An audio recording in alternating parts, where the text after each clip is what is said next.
Na aula de hoje eu gostaria de comentar alguns princípios enunciados pelo Andrew Haywood acerca do que seriam importantes para o socialismo. Esses princípios são comunidade, cooperação, igualdade, política de classe e propriedade comum.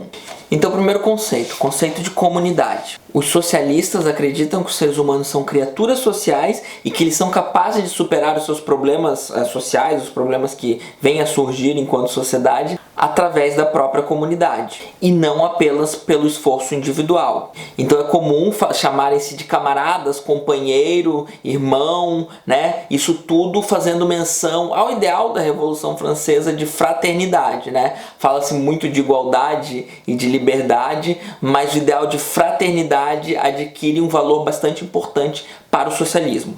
Os socialistas eles tendem a entender a natureza humana de uma maneira mais maleável, tá? Enquanto o liberal tende a ver a natureza humana como algo predominantemente boa, o conservador, que a gente não viu ainda, tende a ver como predominantemente má. Para o socialista, a natureza humana ela é maleável, ela vai depender muito do contexto, ela pode ser extremamente boa ou extremamente má, dependendo da estrutura de como funciona a sociedade. As experiências e as circunstâncias da vida social podem moldar como vão ser os indivíduos. Então não basta entender quem você é, mas quem você pode ser. A ideia de que a natureza humana é moldável, é muito importante, por exemplo, para o próprio socialismo de Marx, né, que acredita que ao implementar uma ditadura do proletariado, você vai conseguir fazer com que os seres humanos entrem em certa experiência social que vai moldar. Então os seres humanos, eles nesse contexto, eles têm uma série de problemas, eles tiveram sua subjetividade criada no capitalismo, e isso é bastante problemático, mas quando você mudar esse contexto, você vai criar um outro tipo de ser humano, e esse outro tipo de ser humano ele vai ser capaz de viver na sociedade comunista. Então é por isso que Marx pensa que um socialismo, né, uma ditadura do proletariado, pode nos levar ao comunismo, e o comunismo é possível. O comunismo não é possível agora, ele não é possível pra gente que teve a subjetividade moldada pelo capitalismo, que somos predominantemente competitivos, somos predominantemente egoístas. Nós não podemos montar agora uma sociedade comunista, mas a gente pode montar uma sociedade socialista, a partir dessa sociedade socialista, né, criar uma série de relações, criar uma nova geração, e a partir de algumas gerações, o Marx na verdade não diz quantas, ele não chega a desenvolver isso tanto, pelo menos até onde eu sei, então em algum momento a gente vai ter uma sociedade comunista que sequer precisa de Estado, tá? Então é muito importante pensar que o comunismo de Marx é basicamente um anarquismo, seria uma sociedade sem Estado, porque o Estado é desnecessário. E isso também é interessante porque no imaginário coletivo o comunismo é visto como um Estado máximo que rege a vida minuciosamente dos indivíduos, que não dá muito espaço para a liberdade, mas isso de certa forma é porque assumem que o stalinismo, né, o stalinismo que se dizia comunista, então assumem que o stalinismo é a única forma possível de comunismo, mas na verdade para Marx o comunismo seria uma sociedade sem Estado, e isso é um pouco problemático. Acho que inclusive merece vídeo mais pra frente só sobre isso, né? Eu tô sempre todos os vídeos pensando em uma série de questões que eu abordo, dou uma pincelada e que eu penso que seria bastante interessante fazer um vídeo inteiro sobre. Então o canal aí tem bastante conteúdo pela frente pra gente poder entender melhor, e é legal as pessoas que estão acompanhando, né? Inclusive eu agradeço. É bastante importante. E eu fico muito feliz. Na esteira do liberalismo, o socialismo ele também é um fruto do iluminismo, ele também pressupõe uma emancipação da sociedade, né? Ele também tem a sua utopia que deveria ser alcançada, e quando alcançada seremos muito mais felizes.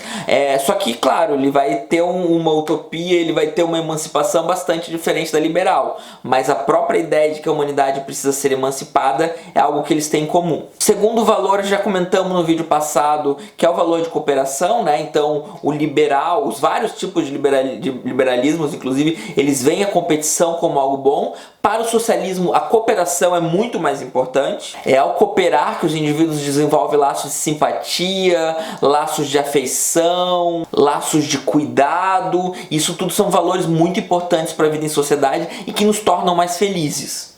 Um anarquista russo chamado Peter Kropotkin, ele vai dizer que a sociedade só sobreviveu até hoje graças ao seu potencial de ajuda mútua.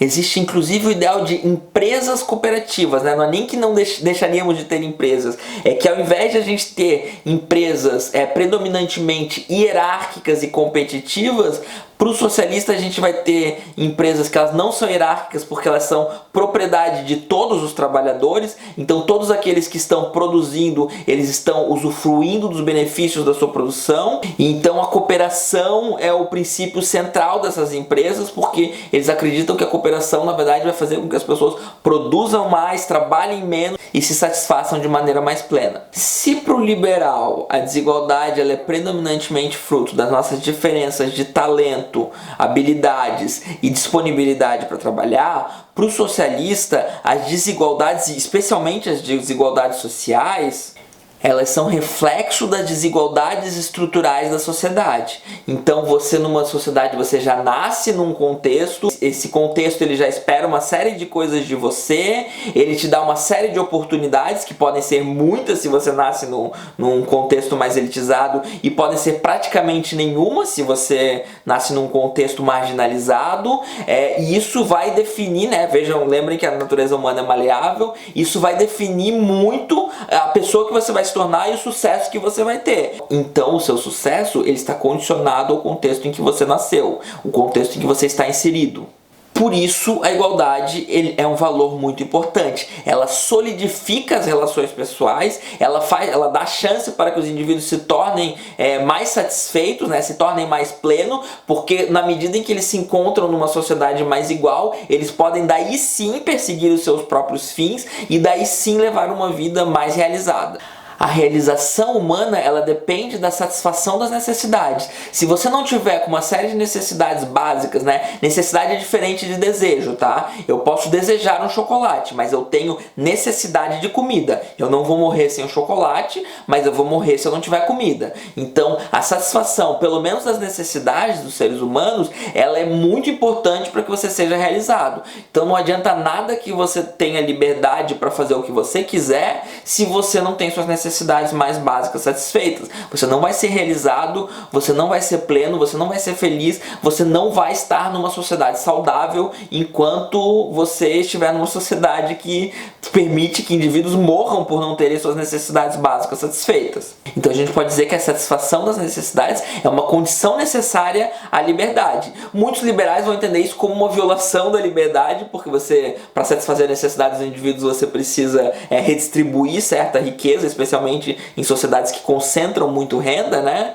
Agora, pro socialista não. Pro socialista inclusive a única maneira de atingirmos a liberdade. Então quando Marx é questionado sobre a distribuição de riqueza, ele vai responder com uma frase muito clássica: de cada um de acordo com as suas habilidades, a cada um de acordo com suas necessidades. Quer dizer, cada um tem habilidades diferentes, então a habilidade é um princípio central para distribuir riqueza, mas a necessidade também. É possível aí que tenha certa distribuição desigual, né? Quem fala de uma distribuição completamente igualitária está de certa forma exagerando, está de certa forma criando um espantalho, tá? Mas é preciso sim que todas as necessidades de todo mundo sejam satisfeitas. Então se é possível certa desigualdade, ela não vai ser a desigualdade que existe no capitalismo de jeito nenhum. Mas é claro, a igualdade que os marxistas e comunistas pregam é uma igualdade muito próxima, né? Uma igualdade bastante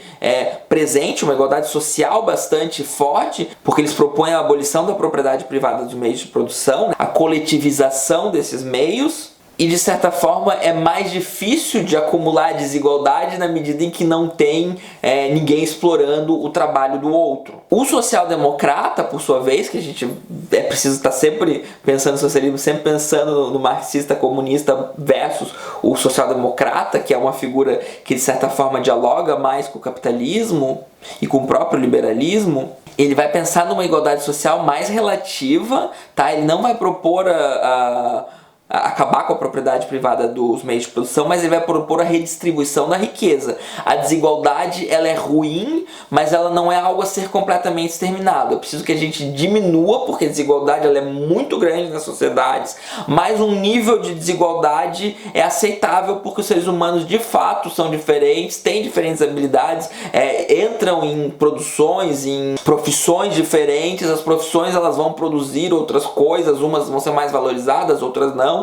Então o grande problema do marxista comunista é a propriedade privada dos meios de produção, e do social-democrata é a desigualdade, o excesso de desigualdade e a redistribuição de renda. Então essa satisfação das necessidades que o Marx fala, para o social-democrata ela vai ser entendida como erradicação da pobreza.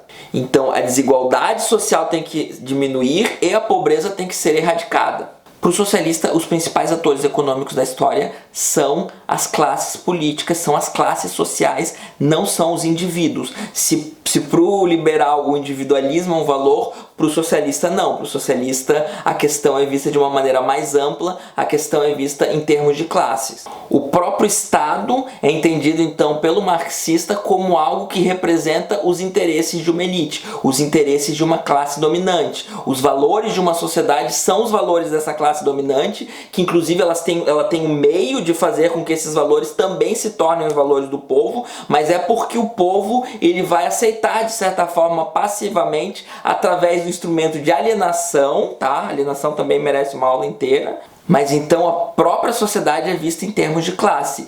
Para o marxista existem duas classes, que é o capitalista e o proletário. O capitalista é aquele que detém os meios de produção, então é ele que vai ter de certa forma o potencial de explorar o trabalho do proletário, e o proletário é aquela pessoa que só tem a sua força de trabalho para vender, então ele vai ser explorado.